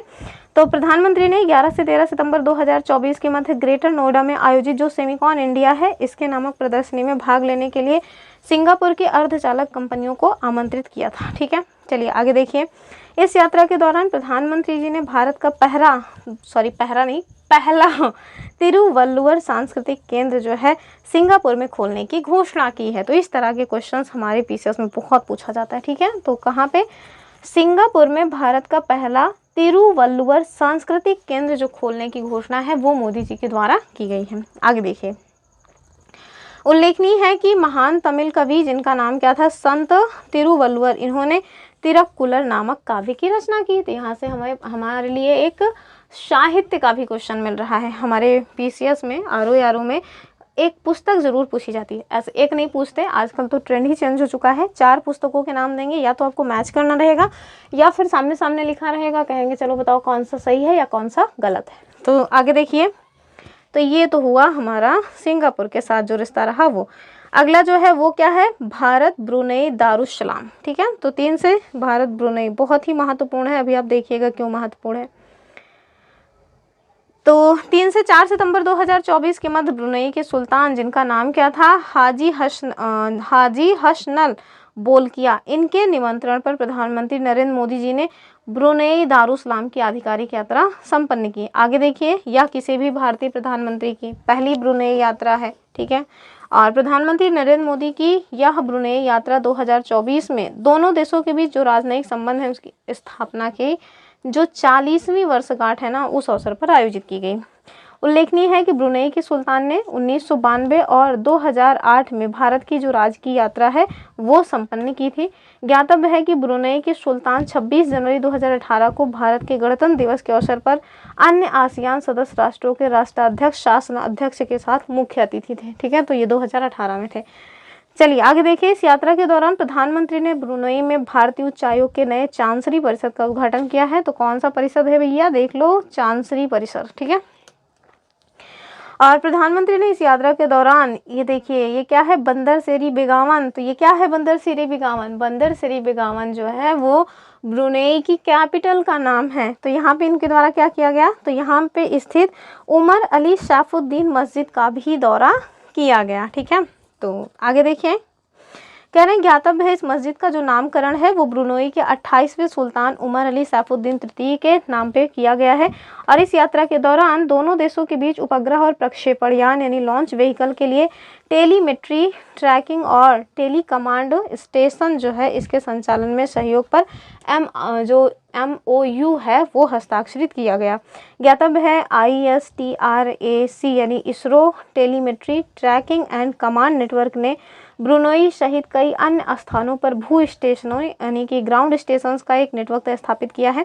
ज्ञातव्य है कि इसरो के सभी उपग्रह और प्रमोचन यान मिशनों के लिए जो ISTRAC है बेंगलुरु को ट्रैकिंग सहायता प्रदान करने की प्रमुख जिम्मेदारी जो है वो सौंपी गई है। इस यात्रा के दौरान दोनों देशों के नेताओं ने बंदर सेरी बेगावन और चेन्नई के बीच सीधी उड़ान प्रारंभ किए जाने का क्या किया है? तो यहाँ पे देखिए क्या किया है, ये तो दिखाया ही नहीं है, तो जाहिर सी बात है समझौता किया होगा और क्या कर लेंगे वहाँ पे। चलिए अब हम देखेंगे भारत का यूक्रेन के साथ जो संबंध रहा है वो। तो चलिए देखते हैं भारत और यूक्रेन को। तो यूक्रेन के राष्ट्रपति जिनका नाम क्या है? व्लोदिमीर जेलेंस्की, इनके निमंत्रण पर प्रधानमंत्री नरेंद्र मोदी जी ने 23 अगस्त 2024 को यूक्रेन की आधिकारिक यात्रा यानी ऑफिशियल विजिट जो है वो संपन्न की। आगे देखिए। 1992 में दोनों देशों के मध्य राजनयिक जो संबंध है यानी डिप्लोमेटिक रिलेशंस के स्थापित होने के बाद ये किसी भी भारतीय प्रधानमंत्री की पहली यूक्रेन यात्रा थी, ठीक है। कौन सी यात्रा थी? तो पहली यूक्रेन यात्रा थी। इस यात्रा के दौरान कीव स्थित मैरिन्स्की पैलेस, तो कीव जो है ना वो यूक्रेन की राजधानी है और किस नदी के तट पर है ये क्वेश्चन एक बार पूछा गया था, तो याद रखिएगा दनाइपर यानी कि नीपर नदी के तट पर है, ठीक। तो इसको देखिए कि क्या किया गया इस यात्रा के दौरान कीव, तो कीव मैंने बता ही दिया यूक्रेन की राजधानी, वहां पे स्थित मैरिन्स्की पैलेस में भारतीय प्रधानमंत्री ने यूक्रेन के राष्ट्रपति से मुलाकात की। उल्लेखनीय है इसके पूर्व जून 2024 में अपुलिया यानी इटली में आयोजित जो G7 शिखर सम्मेलन है उसके दौरान भी दोनों नेताओं के मध्य मीटिंग जो है वो आयोजित हुई थी। ज्ञातव्य है कि यूक्रेन जो है ना उस पर रूस के आक्रमण के पश्चात ऑपरेशन गंगा के तहत 18,000 से अधिक भारतीय नागरिकों को वहां से सुरक्षित निकाला गया। तो ऑपरेशन गंगा को 2023 में जो पेपर हुआ था उसमें पूछा गया है, यानी कि जिस आरओ एग्जाम की हम प्रिपरेशन कर रहे हैं उसको वहाँ पे पूछा गया है, ठीक है। आगे देखिए, उल्लेखनीय है कि 15 से 16 जून 2024 को स्विट्जरलैंड में आयोजित यूक्रेन में शांति पर शिखर सम्मेलन summit on peace in Ukraine में भारत के द्वारा पार्टिसिपेट किया गया था। ज्ञातव्य है 23 अगस्त 2024 को प्रधानमंत्री नरेंद्र मोदी यूक्रेन के पड़ोसी देश पोलैंड से रेल फोर्स 1 नामक ट्रेन द्वारा लगभग 10 घंटे की यात्रा के पश्चात कीव यानी कि यूक्रेन की राजधानी में पहुंचे थे। और आगे देखिए, फरवरी 2022 में रूस के द्वारा यूक्रेन के आक्रमण प्रारंभ किए जाने के बाद से जो यूक्रेन का हवाई क्षेत्र है वो बंद है। और एक सेकेंड, यूक्रेन की यात्रा के दौरान प्रधानमंत्री नरेंद्र मोदी ने क्या किया है, तो कीव में ओएसिस ऑफ पीस पार्क, इसको थोड़ा ध्यान से देख लीजिए कौन सा पार्क है, ओएसिस ऑफ पीस पार्क जो है वहाँ पे स्थित महात्मा गांधी की प्रतिमा पर श्रद्धांजलि अर्पित की है। प्रधानमंत्री जी की यूक्रेन जो यात्रा है, इसके दौरान दोनों देशों के बीच 4 समझौते ज्ञापन पर हस्ताक्षर किए गए हैं। तब कहीं गए हैं तो समझौता ना हो, ऐसा तो हो ही नहीं सकता। तो पहला देखिए, फूड और खाद्य उद्योग यानी फूड इंडस्ट्री के क्षेत्र में सहयोग पर समझौता। दूसरा है चिकित्सा उत्पाद विनियमन यानी कि मेडिकल प्रोडक्ट्स रेगुलेशन के क्षेत्र में समझौता। और तीसरा क्या है, उच्च प्रभाव वाली सामुदायिक विकास परियोजना यानी high impact community development projects के कार्यान्वयन के लिए भारतीय मानवीय अनुदान सहायता। तो इन सारी जो चीज़ें हैं उस पर समझौता हुआ है। और साथ में 2024 से 28 के लिए सांस्कृतिक सहयोग कार्यक्रम को लेकर भी MOU पर हस्ताक्षर किए गए। अब हम देखेंगे यूक्रेन को जो भीष्म क्यूब, ये जो भीष्म क्यूब है इससे क्वेश्चन बन चुका है, बहुत ही महत्वपूर्ण है। तो चलिए देखते हैं भीष्म क्यूब। 23 अगस्त 2024 को अपनी जो पहली ऐतिहासिक, पता नहीं क्या दिक्कत हो रही है। तो देखिए, 23 अगस्त 2024 को अपनी ऐतिहासिक यूक्रेन यात्रा के दौरान प्रधानमंत्री नरेंद्र मोदी ने यूक्रेन की सरकार को 4 भीष्म क्यूब जो है वो प्रदान किए। और इन क्यूब के माध्यम से क्या होगा, तो जो घायल हैं उनको त्वरित उपचार में मदद मिलेगी। साथ ही यह अनमोल जीवन की रक्षा में भी योगदान देगा। सभी प्रकार की चोट, जख्म और चिकित्सीय परिस्थितियों में प्राथमिक स्वास्थ्य सेवा प्रदान करने के लिए प्रत्येक भीष्म क्यूब औषधियों और उपकरणों से सुसज्जित है। आगे देखिए, यह बुनियादी शल्य चिकित्सा के लिए आवश्यक सर्जिकल उपकरण से भी युक्त है। भीष्म क्यूब जो सीमित मात्रा में स्वयं विद्युत और ऑक्सीजन उत्पन्न करने में भी सक्षम है। तो बहुत अपार नहीं, थोड़ा बहुत जो है वो सक्षम, मतलब कि स्वतः उत्पादन करने में सक्षम है। आगे देखिए, भीष्म, जो भीष्म है वो क्या है, तो भीष्म जिसे भारत हेल्थ इनिशिएटिव फॉर सहयोग हित एंड मैत्री नाम दिया गया है और आरोग्य मैत्री परियोजना यानी प्रोजेक्ट आरोग्य मैत्री का एक अंग है। इसे विश्व के पहले स्वदेशी पोर्टेबल हॉस्पिटल की जो संज्ञा है वो दी गई है। तो भीष्म क्यूब क्या है, यह विश्व का पहला स्वदेशी यानी भारत देश का स्वयं का निर्मित पोर्टेबल अस्पताल है। उल्लेखनीय है, जनवरी 2024 में 2 आरोग्य मैत्री आपदा प्रबंधन क्यूब यानी भीष्म इकाइयों को अयोध्या में तैनात किया गया था। तो इसको भी याद रखिए, उत्तर प्रदेश के अयोध्या में तैनात किया गया था। इसका उद्देश्य श्री राम लला जन्मभूमि मंदिर में के प्राण प्रतिष्ठा समारोह के दौरान चिकित्सकीय तैयारी और प्रतिक्रिया क्षमताओं में वृद्धि करना था। उल्लेखनीय है कि 17 अगस्त 2024 को भारतीय वायुसेना और भारतीय थल सेना ने लगभग 15,000 फीट की ऊंचाई वाले क्षेत्र से भीष्म क्यूब का अपनी तरह का पहला जो पैराड्रॉप अभियान है वो संचालित किया था। ठीक है, अब अगला देखिए, भारत का पोलैंड के साथ क्या संबंध रहा है, इसके साथ क्या हमने कुछ समझौता वगैरह किया है, कौन आया गया, तो ये सब। सबसे पहले देखिए, 21 से 22 अगस्त 2024 को मोदी जी ने पोलैंड की आधिकारिक यात्रा जो है वो संपन्न की। यह विगत 45 वर्षों के दौरान किसी भी भारतीय प्रधानमंत्री की पहली पोलैंड यात्रा थी। ठीक है, यानी कि 45 वर्ष तक अभी तक कोई नहीं गया था। ज्ञातव्य है, इससे पहले 1979 में कौन गए थे, तो मोरारजी देसाई के द्वारा पोलैंड की यात्रा की गई थी। उल्लेखनीय है कि प्रधानमंत्री नरेंद्र मोदी की यह पोलैंड यात्रा 2024 में दोनों देशों के बीच राजनयिक संबंधों की स्थापना की कौन सी वर्षगांठ है, 70वीं वर्षगांठ पर की गई है। ठीक है, इस यात्रा के दौरान प्रधानमंत्री ने वार्सा में डोबरी महाराजा स्मारक पर जो है वो श्रद्धांजलि अर्पित की है। ठीक है, और आगे देखिए कि यह स्मारक वार्सा में गुड महाराज स्क्वायर पर स्थित है और यह स्मारक स्थल नवानगर के जाम साहेब दिग्विजय सिंह की रणजीत सिंह जी जडेजा के प्रति पोलैंड के लोगों एवं सरकार के सम्मान और कृतज्ञता की याद दिलाता है। और आगे देखिए, द्वितीय विश्व युद्ध के दौरान जाम साहेब ने पोलैंड के लगभग 1000 बच्चों और महिलाओं को शरण प्रदान की थी। और प्रधानमंत्री ने वार्सा स्थित कोल्हापुर स्मारक, यहाँ जो है कोल्हापुर स्मारक पर भी श्रद्धांजलि अर्पित की। और इसके साथ साथ ये स्मारक द्वितीय विश्व युद्ध के दौरान कोल्हापुर की रियासत द्वारा पोलैंड के लोगों के प्रति प्रदर्शित की गई उदारता को समर्पित है। विश्व युद्ध जो दूसरा वाला हुआ था उसके दौरान कोल्हापुर के वालीवडे में स्थापित कैंप में पोलिस लोगों को शरण प्रदान की गई थी। और इस यात्रा के दौरान प्रधानमंत्री ने वार्सा में क्या किया है, मोंटे कैसिनो युद्ध, कौन सा युद्ध, मोंटे कैसिनो युद्ध और स्मारक पर भी श्रद्धांजलि अर्पित की। तो सब पे वो श्रद्धांजलि अर्पित करके आए हैं, जहाँ जहाँ पहुँच सके हैं हर जगह उनके द्वारा श्रद्धांजलि अर्पित की गई है। चलिए आगे देखिए, यह स्मारक जो है पोलैंड, भारत और अन्य देशों के सैनिकों के बलिदान और वीरता की याद दिलाता है। इन सैनिकों ने द्वितीय विश्व युद्ध के दौरान इटली में मोंटे कैसिनो के प्रसिद्ध युद्ध में एकजुट होकर के युद्ध किया था। और इस यात्रा के दौरान प्रधानमंत्री ने जाम साहब स्मारक युवा आदान प्रदान कार्यक्रम जो है इसके नामक एक नई पहल की भी घोषणा की। इस पहल के तहत प्रतिवर्ष 20 पोलिश युवाओं को भारत में आमंत्रित किया जाएगा। और इस यात्रा के दौरान मोदी जी ने क्या किया है, तो मोदी जी और पोलैंड के प्रधानमंत्री, अभी देखिए पोलैंड के प्रधानमंत्री का नाम आया है, नाम क्या है, डोनाल्ड डस्क, नहीं टस्क, ठीक है, क्या नाम है, पोलैंड के प्रधानमंत्री डोनाल्ड टस्क, इनके बीच जो है बैठक का आयोजन किया गया। दोनों नेताओं ने भारत पोलैंड द्विपक्षीय संबंधों को रणनीतिक साझेदारी के स्तर पर उन्नत यानी अपग्रेड करने का निर्णय लिया है। इस रणनीतिक साझेदारी को कार्यान्वित करने के लिए दोनों देशों वर्ष 2024 से 28 के लिए 5 वर्षीय संयुक्त कार्य योजना पर भी सहमति व्यक्त की है। आगे देखिए, इस यात्रा के दौरान मोदी जी ने वार्सा स्थित बेलवेंडर पैलेस में पोलैंड के राष्ट्रपति, अब राष्ट्रपति का भी नाम आ गया है तो इसको भी देख लीजिए, क्या नाम है, आंद्रेज सेबेस्टियन डूडा से भी मुलाकात की। ठीक है, तो पोलैंड के राष्ट्रपति, प्रधानमंत्री दोनों का नाम आया है तो इसको देखिए। अब जो आ रहा है हमारा संबंध वो किसके साथ है, भारत और मलेशिया के साथ। ठीक है, तो अभी किसके किसके साथ संबंध है, मुझे लगता है काफ़ी सारे लोगों के साथ हम लोगों को संबंध देखना है। ठीक है, बस एक दो मतलब देश और बचे हैं तो उसके बाद ये जो आने जाने वाला क्रम है वो समाप्त होगा। चलिए आगे देखिए। तो देखिए भारत और मलेशिया, तो 19 से 21 अगस्त 2024 के मध्य मलेशिया के प्रधानमंत्री, तो देखिए नाम पहले ही देख लीजिए, इतना बड़ा बड़ा सा नाम, पता नहीं कौन लेता होगा नाम। और अगर सपोज दैट, जाहिर सी बात है अभी बहुत ज़्यादा उम्र दराज है, स्टार्टिंग में जब मतलब यंग एज के रहे होंगे, कोई गर्लफ्रेंड रही होगी तो उनको ये कैसे मतलब बुलाती रही होगी इतने बड़े नाम को लेकर के। हनी अगर कह के बुलाए तभी चलेगा, वरना इतना बड़ा नाम तो कोई नहीं ले सकता कम से कम। खैर चलिए, तो भारत और मलेशिया की बात करें, 19 से 21 अगस्त 2024 के मध्य मलेशिया के प्रधानमंत्री, जिनका नाम क्या है, दातो श्री अनवर बिन इब्राहिम, चलो कुछ ठीक ही है, तो बस इतना याद रखिएगा, अनवर बिन इब्राहिम, इन्होंने भारत की राजकीय यात्रा संपन्न की। नवंबर 2022 में मलेशिया के प्रधानमंत्री का पद ग्रहण करने के बाद यह उनकी भारत की पहली आधिकारिक यात्रा थी, या पहली यात्रा थी।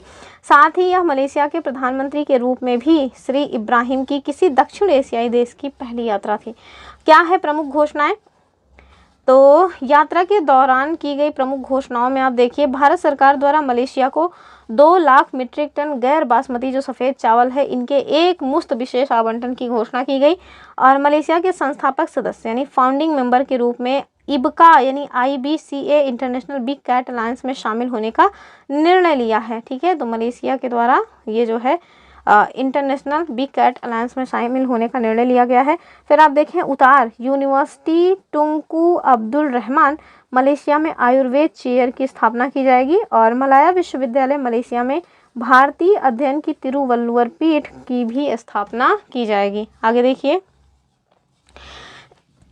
सॉरी, भारत मलेशिया डिजिटल परिषद और की स्थापना की जाएगी। भारत मलेशिया स्टार्टअप गठबंधन के तहत दोनों देशों में स्टार्टअप पारितंत्र के मध्य सहयोग की घोषणा। और भारत द्वारा अपने UPI यानी यूनिफाइड पेमेंट इंटरफेस को मलेशिया के पेमेंट के साथ एकीकृत करने की भी घोषणा की गई है। आगे देखिए, इस यात्रा के दौरान दोनों देशों के मध्य श्रमिकों की भर्ती, रोजगार और स्वतः वापसी यानी कि स्वदेश वापसी, आयुर्वेद और चिकित्सा की अन्य पारंपरिक प्रणालियों के क्षेत्र में सहयोग, डिजिटल प्रौद्योगिकियों के क्षेत्र में सहयोग पर MOU सहित टोटल 8 समझौते जो है वो हस्ताक्षरित हुए।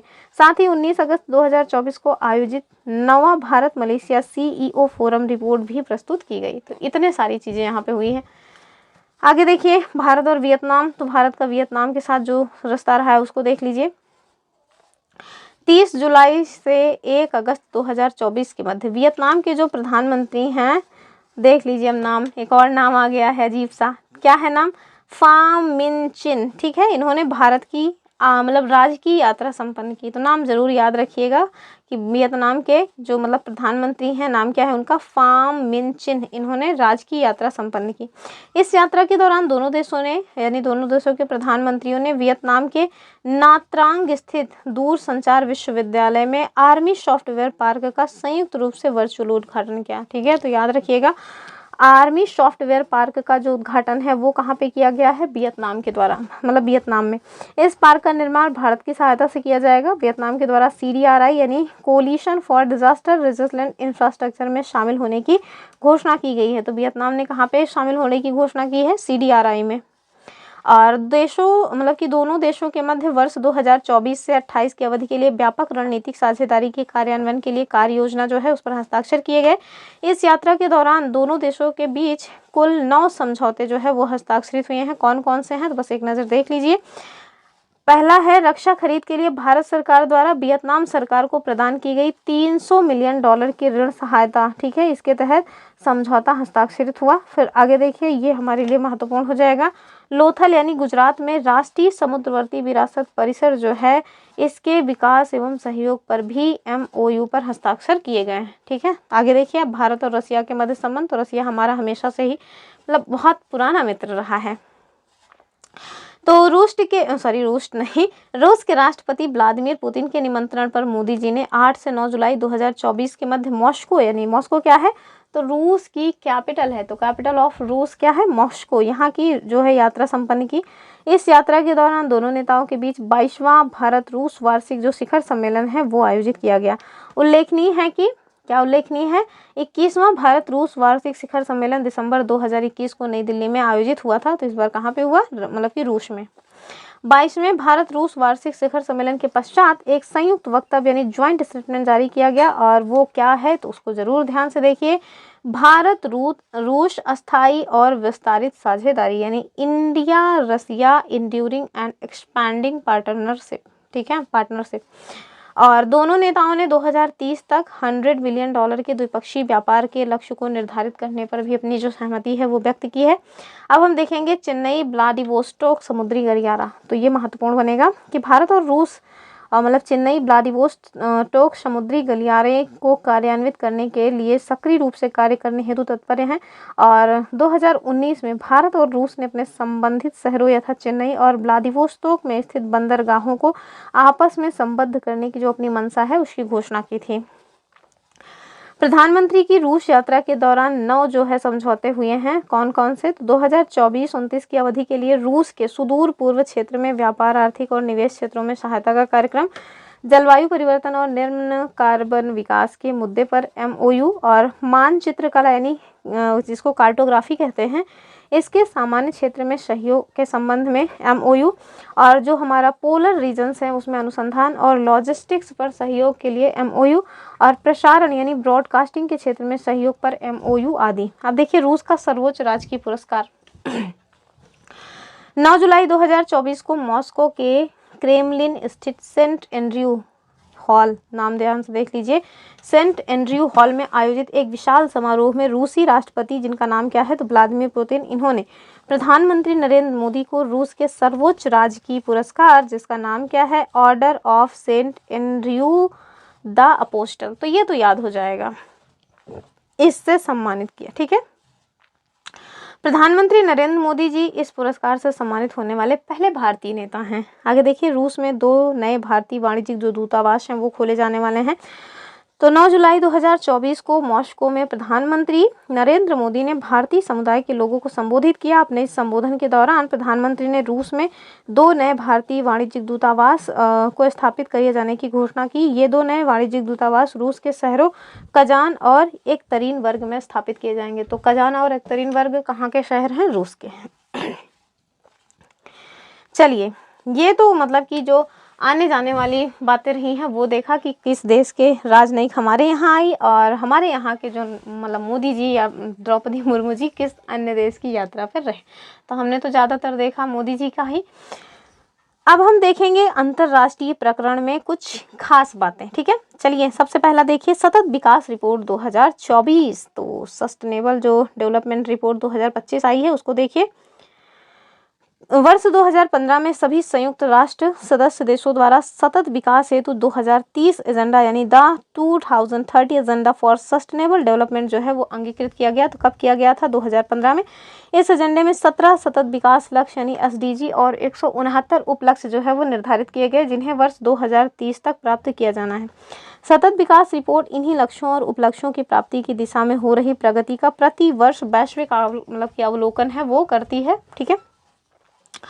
क्या है स्मरणीय तथ्य इसमें? तो 24 जून 2015 को संयुक्त राष्ट्र सतत विकास समाधान नेटवर्क जिसे human sustainable development solution network कहा जाता है, इसके द्वारा सतत विकास रिपोर्ट जो है मतलब रिपोर्ट जो है वो जारी की गई। तो ध्यान से देख लीजिए किसके द्वारा जारी किया जाता है, क्योंकि इस बार जो UPPCS का एग्जाम हुआ था 22 दिसंबर को उसमें यही पूछ लिया गया था। एक साइड रिपोर्ट का नाम दिया गया था और दूसरी साइड किस संस्था के द्वारा उसको जारी किया जाता है, ठीक है। आगे देखिए कौन सा एडिशन है? तो ये जो सस्टेनेबल डेवलपमेंट गोल की रिपोर्ट आई है उसका 10वां एडिशन है।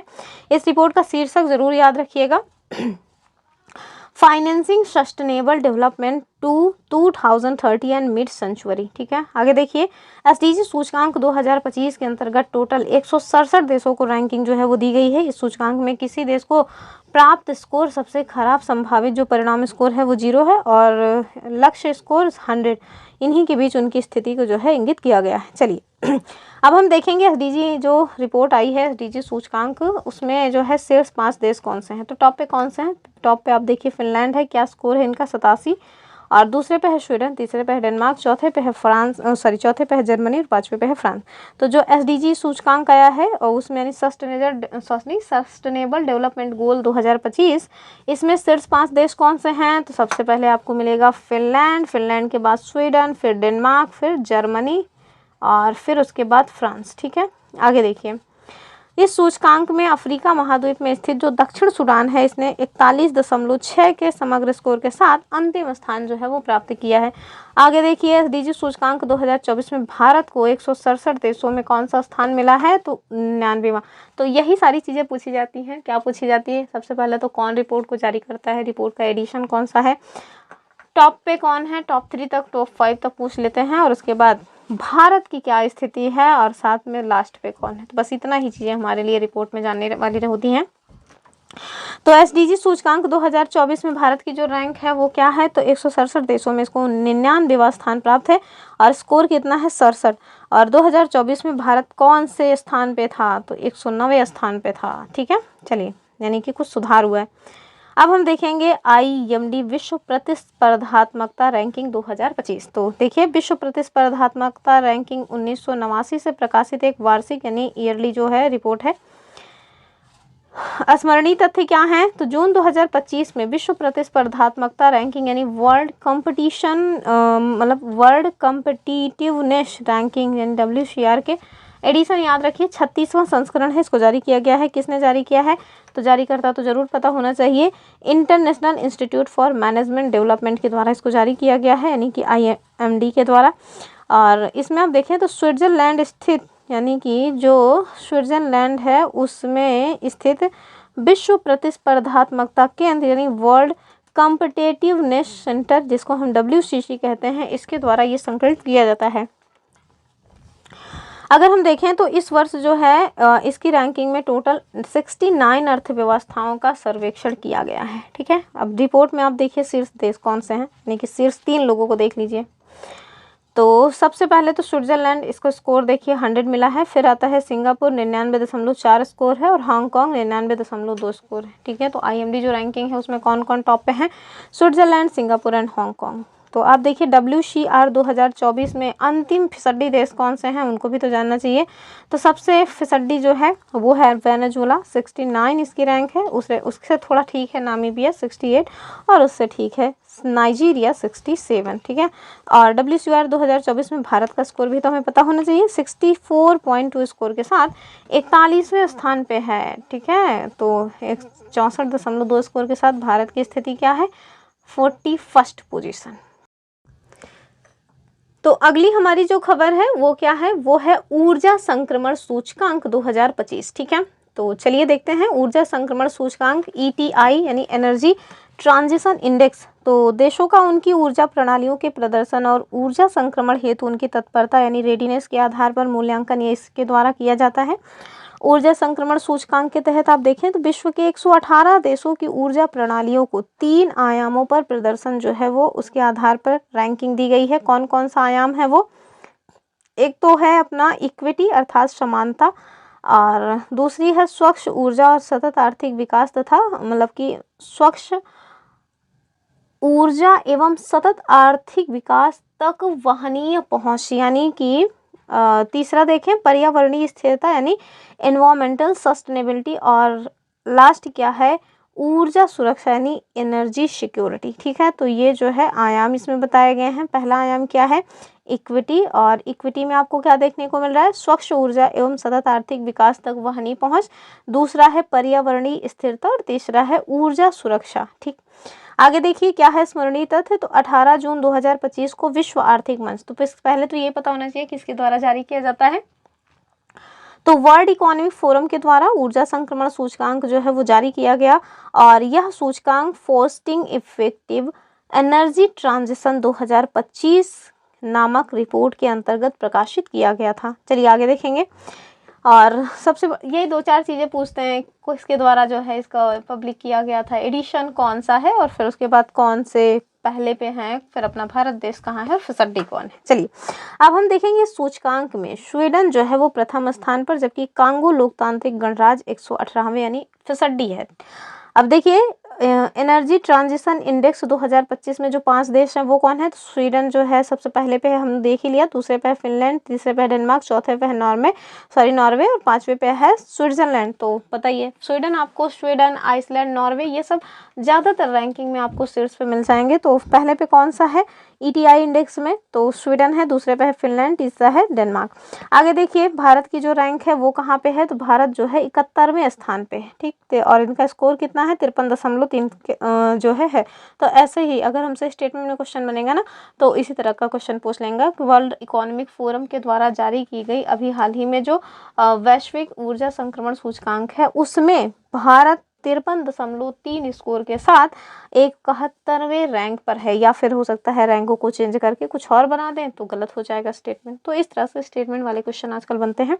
चलिए अगली खबर हमारी क्या है, ग्लोबल लिवेलिबिलिटी इंडेक्स 2025, ठीक है। तो इसमें देखिए 18 जून 2025 को किसके द्वारा, तो इकोनॉमिस्ट इंटेलिजेंस यूनिट जिसे मतलब EIU कहते हैं, इसके द्वारा ये जो सूचकांक है वो जारी किया गया। इस सूचकांक में टोटल 173 देशों को शामिल किया गया है, और 173 देशों को 5 श्रेणियों में 30 संकेतकों के आधार पर रैंकिंग प्रदान की गई है। और वो 5 श्रेणियां कौन सी हैं, तो देख लीजिए, जाहिर सी बात है 30 संकेतक तो नहीं याद रखा जा सकता, लेकिन 5 श्रेणियां देखिए, स्थिरता, स्वास्थ्य देखभाल, संस्कृति और पर्यावरण, और एजुकेशन तथा बुनियादी ढांचा। आगे देखिए क्या है स्मरणीय तथ्य, कोपेनहेगन डेनमार्क को सूचकांक में पहला स्थान प्राप्त हुआ है, और कोपेनहेगन ने 5 श्रेणियों में 3 यानी स्थिरता, शिक्षा और बुनियादी ढांचा में 100 में से 100 का स्कोर जो है वो गेन किया है। नागरिक अशांति और संघर्षों के कारण दमिश्क यानी सीरिया को फिसड्डी यानी 173वें स्थान पर रखा गया है। स्पष्ट है कि दमिश्क को रहने के लिए विश्व का सबसे कम आरामदायक शहर यानी least comfortable city in the world to live in माना गया है। अब देखिए ग्लोबल जो लिवेलिबिलिटी सूचकांक 2025 आया है उसमें शीर्ष 5 रैंकिंग किनको किनको मिली है, तो टॉप पे तो अपना कोपेनहेगन ही है, और स्कोर देख लीजिए 98 स्कोर है इनका। फिर दूसरे पे है वियना, तीसरे पे है ज्यूरिख, और मेलबर्न चौथे पे है, जिनेवा 5वें पे है, ठीक।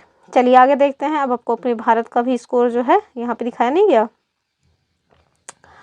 तो भारत का एक सेकेंड, मुझे लगता है इन्होंने भारत का स्कोर ही नहीं दिया, दिख नहीं रहा ना कहीं, तो गलत किया इन्होंने, दिया नहीं है, पर आप ज़रूर देख लीजिएगा, मुझे भी आइडिया नहीं है। खैर, अब देखिए वैश्विक लैंगिक अंतराल जो सूचकांक है उसको देखिए। तो वैश्विक लैंगिक अंतराल रिपोर्ट 2025, तो इस रिपोर्ट को पहली बार 2006 में विश्व आर्थिक मंच यानी वर्ल्ड इकोनॉमिक फोरम के द्वारा जारी किया गया था। और इस रिपोर्ट को जारी करने का जो मुख्य उद्देश्य है वो क्या है, तो विश्व में लैंगिक समानता को प्राप्त करने की दिशा में हुई प्रगति का मापन करना। रिपोर्ट में प्रस्तुत वैश्विक लैंगिक अंतराल सूचकांक में उच्चतम स्कोर कितना होता है, 100, और जो कि लैंगिक समानता को प्रदर्शित करता है। निम्नतम स्कोर तो जाहिर ही सी बात है कि 0 ही होने वाला है, जो कि लैंगिक असमानता को दर्शाता है। अब देखिए 11 जून 2025 को वर्ल्ड इकोनॉमिक फोरम के द्वारा जो वैश्विक लैंगिक अंतराल सूचकांक है उसको जारी किया गया। कौन सा एडिशन है, तो बहुत ज़्यादा ज़रूरी होता है कि 19वां एडिशन है। इस रिपोर्ट में विश्व की 148 अर्थव्यवस्थाओं को शामिल किया गया है। ये इंपॉर्टेंट वैसे नहीं होता, अब कभी कभी पूछ लें तो नहीं बता सकते। खैर, हम देखेंगे जो वैश्विक लैंगिक अंतराल सूचकांक 2025 आया है उसमें शीर्ष पे कौन है। तभी हम बता रहे थे ना कि मतलब बहुत ज़्यादा संभावना रहती है कि इन सारे सूचकांकों में आपको आइसलैंड, नॉर्वे, फिनलैंड ये सब टॉप पे ही मिले। तो देख लीजिए लैंगिक अंतराल सूचकांक में आपको आइसलैंड जो है वो टॉप पे मिल रहा है, ठीक है, 0.926 मतलब स्कोर के साथ। दूसरे पे है फिनलैंड, तीसरे पे है नॉर्वे, ठीक, चौथे पे आपको यूके मिलेगा और पांचवे पे न्यूजीलैंड। आगे देखिए अंतिम पे कौन है, तो अंतिम पे अपना पड़ोसी है पाकिस्तान, 148, मतलब सबसे अच्छा स्कोर इनके द्वारा किया गया। आगे देखिए दूसरे पे कौन सा है, तो यानी कि सेकेंड लास्ट यानी कि सूडान है, और से थर्ड लास्ट कौन है, चाड है। आगे देखिए भारत की जो रैंकिंग है, तो विश्व लैंगिक अंतराल सूचकांक 2025 में भारत 131वें स्थान पे है। तो भारत का स्कोर भी बहुत अच्छा नहीं है, और भारत का स्कोर देखिए 0.644 है। आगे देखिए ज्ञातव्य है कि वैश्विक लैंगिक अंतराल सूचकांक 2024 में भारत कहाँ पे था, तो 129वें स्थान पर था। तो वैश्विक लैंगिक अंतराल सूचकांक 2025 में 4 प्रमुख घटकों यानी उप सूचकांकों में भारत की जो स्थिति है उसको देख लीजिए। तो आर्थिक भागीदारी और अवसर में रैंक इनकी 144 है, स्कोर कितना है, 0.407। शिक्षा प्राप्ति में 110 रैंक है, स्वास्थ्य और उत्तरजीविता में 143 है, और राजनीतिक सशक्तिकरण में 69 जो है इनका रैंक रहा है। आगे देखिए वैश्विक शांति सूचकांक 2025, तो इसको भी देख लेते हैं, ग्लोबल पीस इंडेक्स, ठीक है। तो वैश्विक शांति सूचकांक इसको सिडनी यानी ऑस्ट्रेलिया में स्थित विश्व के एक अग्रणी विचार मंच यानी थिंक टैंक जिसका नाम क्या है, institute for economic and peace यानी IEP के द्वारा जारी किया जाता है। और सर्वप्रथम इस सूचकांक को 2007 में एक ऑस्ट्रेलियाई उद्यमी जिनका नाम क्या था, स्टीव किल्लेलिया, इनके द्वारा लॉन्च किया गया। स्टीव किल्लोलिया या किल्लेलिया इनके द्वारा 2008 में institute for economic and peace की स्थापना की गई थी। इस सूचकांक में विश्व में शांति के शांति के स्तर के मापन 23 गुणात्मक और मात्रात्मक जो है संकेतकों के आधार पर किया जाता है। क्या है स्मरणीय तथ्य हमारे लिए, तो 18 जून 2025 को institute for economic and peace के द्वारा ये जो सूचकांक है वो जारी किया गया। तो जारी करता तो हमारे लिए महत्वपूर्ण होते ही हैं। और कौन सा एडिशन है, 19वां है, 163 देशों को शामिल किया गया है। और यहाँ देखें पश्चिमी और मध्य विश्व का सर्वाधिक शांतिपूर्ण देश जो है कौन सा बना है, तो GPI 2025 के अनुसार पश्चिमी और मध्य विश्व का सर्वाधिक शांतिपूर्ण, तो एक सेकंड कुछ छूट गया है क्या, इस सूचकांक में विश्व के 163 देशों को शामिल किया गया है उनकी शांति के स्तर के अनुसार। और कह रहे हैं कि GPI के अनुसार पश्चिमी और मध्य विश्व का सर्वाधिक शांतिपूर्ण देश और मध्य पूर्व एवं उत्तरी अफ्रीका जो है विश्व का सबसे कम शांतिपूर्ण देश। कुछ तो यहाँ पे मिस हो रहा है, पश्चिमी और मध्य विश्व, पश्चिमी और मध्य विश्व। वैसे तो आप अगर देखेंगे मतलब कि ज़्यादातर जो पश्चिम के देश हैं, स्पेशली जो हमारी यूरोपियन कंट्रीज़ हैं ना, उनको मतलब शांति के मामले में टॉप पे रखा जाता है। तो ये उसी की बात कर रहे होंगे, कुछ तो यहाँ मिस हुआ है। और मध्य पूर्व एवं जो उत्तरी अफ्रीका है ना, वो सबसे कम शांतिपूर्ण देश यानी कि अशांत टाइप का जो देश है वो है। आगे देखिए यूरोप के बाद एशिया जो है वो एशिया प्रशांत जो है वो विश्व का दूसरा सबसे शांतिपूर्ण क्षेत्र है, ठीक है। तो यूरोप तो हमेशा से ही टॉप पे रहा है, मैं बता ही रही हूँ। और ये दरअसल ना एक बार शायद UPPSS में पूछा या RO में, शायद RO में ही पूछा था, जो 2021 में RO हुआ था ना, उसमें ये वाला क्वेश्चन पूछा गया था कि कौन सा जो है देश है या कौन सा क्षेत्र है जो सबसे शांतिपूर्ण क्षेत्र है, तो वो यूरोप था। तो पहले भी यूरोप था, आज भी यूरोप ही है, ठीक है। और एशिया प्रशांत जो है वो विश्व का दूसरा सबसे शांतिपूर्ण क्षेत्र माना जा रहा है। और इधर देखिए ग्लोबल पीस इंडेक्स 2025 के अनुसार आइसलैंड जो है ना वो विश्व का सर्वाधिक शांतिपूर्ण देश है। तो आइसलैंड जो है वो सबसे ज़्यादा शांतिपूर्ण देश है। आगे देखिए ग्लोबल पीस इंडेक्स 2024 के अनुसार यमन जो है ना वो विश्व का सबसे कम शांतिपूर्ण देश जो है, लीस्ट पीसफुल कंट्री माना गया है। अब देखिए इसके मतलब कि टॉप पे 5 कौन है, तो आइसलैंड टॉप पे है, दूसरे पे है आयरलैंड, तीसरे पे है न्यूजीलैंड, चौथे पे ऑस्ट्रिया और फिर आता है अपना स्विट्जरलैंड। आगे देखिए ग्लोबल पीस इंडेक्स 2025 में भारत का स्कोर क्या है, तो 2.229 और इसको स्थान क्या मिला है, तो 115वां जो स्थान है वो भारत को मिला हुआ है। अब देखिए अगली जो हमारी खबर है वो क्या है, वो है क्यूएस वर्ल्ड यूनिवर्सिटी रैंकिंग 2026। ठीक है, तो क्यूएस वर्ल्ड यूनिवर्सिटी रैंकिंग अपनी तरह की सबसे व्यापक रैंकिंग है जो विश्व भर के सर्वश्रेष्ठ संस्थानों पर प्रकाश डालती है। क्यूएस वर्ल्ड यूनिवर्सिटी रैंकिंग का जो पहला संस्करण है वो कब आया था, 2004 में आया था। आगे देखिए, और क्यूएस वर्ल्ड यूनिवर्सिटी रैंकिंग जो है जून के महीने में जारी किया जाता है। क्या है स्मरणीय तथ्य, तो 19 जून 2025 को क्यूएस वर्ल्ड यूनिवर्सिटी रैंकिंग 2025 जारी की गई और इसका ये 22वां एडिशन है। एडिशन जरूर ध्यान रखिए।